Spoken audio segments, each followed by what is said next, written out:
व्यासपीठावरील मान्यवरांना विनंती करते की सी.व्ही. रमण व डॉक्टर ए.पी.जे. अब्दुल कलाम यांच्या प्रतिमेचे पूजन करावे. स्वागतम स्वागतम स्वागतम स्वागतम. विज्ञानाचा प्रकाश आला, घडे दिव्य क्रांती.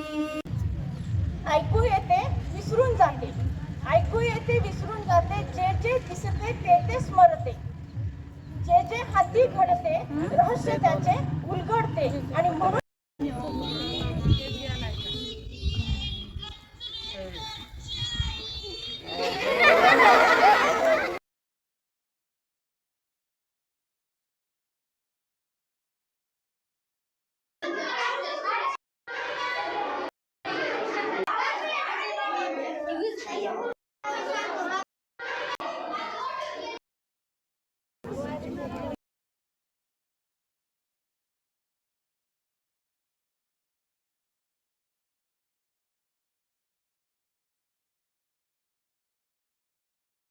सेन्सॉर आणि टेम्परेचर या दोन गोष्टी या प्रयोगातून मेंटेन करून त्याचा वापर कोंबडीच्या अंड्यातून पिले बाहेर काढणे किंवा उबवणे हा आहे.